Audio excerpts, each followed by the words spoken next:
5 August পরবর্তী এরকম পরিস্থিতি কেন আমাদের আসলে দেখতে হচ্ছে? জি, আপনাকে ধন্যবাদ। খুবই দুঃখজনক, খুবই মর্মান্তিক, বেদনাদায়ক।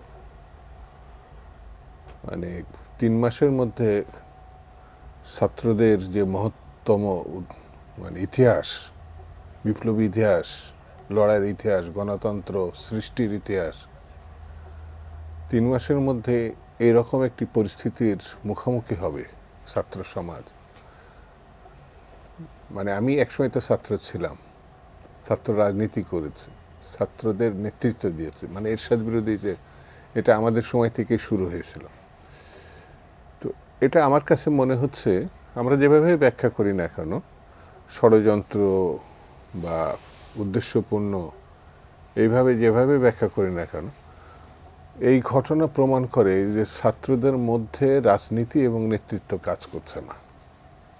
মানে একেবারেই আমাকেও মেরেছে, আমি ওকে মারবো, মানে ব্যাপারটা এইরকম একটা পরিস্থিতি। আমি এতক্ষণ পর্যন্ত রিপোর্টার হিসাবে মানে একেবারে প্রত্যক্ষদর্শী হিসাবে সে যেগুলো দেখে এসে তার বয়ানে যেটা বলল, এটা যেহেতু সে প্রত্যক্ষদর্শী, মানে এর বাইরে তো আর আমার আর কোনো জানার দরকার নাই। এবং সেখানে আমরা কিন্তু শুনছিলাম যে আইন শৃঙ্খলা বাহিনীর একেবারে নীরব দর্শকের ভূমিকা পালন করেছে। যেমন আইন শৃঙ্খলা বাহিনী দেখছেন, ঠিক তেমনি ওখানকার স্থানীয় মানুষও বিভক্ত হয়েছে দুই পক্ষ নিয়ে। এটাও আরেকটা ভয়ঙ্কর ব্যাপার।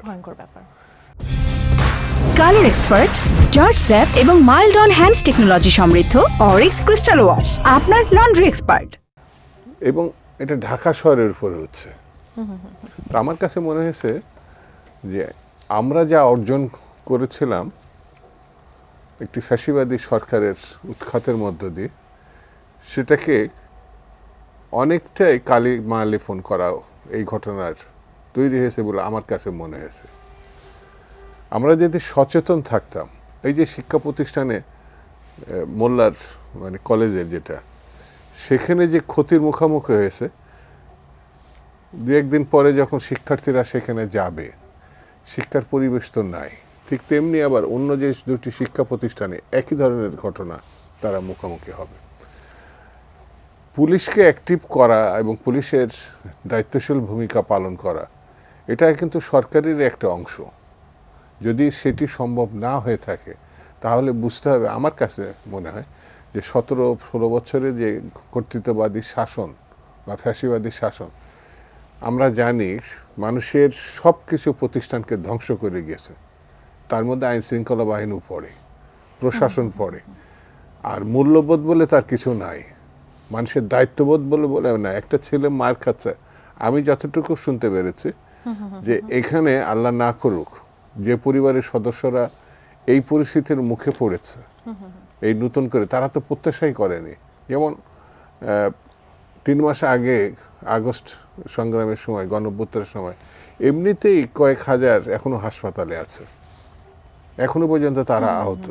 সঠিক চিকিৎসা, প্রয়োজনীয় চিকিৎসা এখনো পর্যন্ত কোনো কোনো ক্ষেত্রে ঘাটতি আছে। তারপরে এরকম একটি পরিস্থিতি, আর সেখানে যদি আমরা মনে করি হ্যাঁ এই ঘটনার মধ্যে দিয়ে তো যারা সুবিধাবাদী, ষড়যন্ত্রকারী অথবা পতিত সরকারের অনুচর, তারা তো সুযোগ নিতেই পারে। আমি কেন সুযোগ দিব?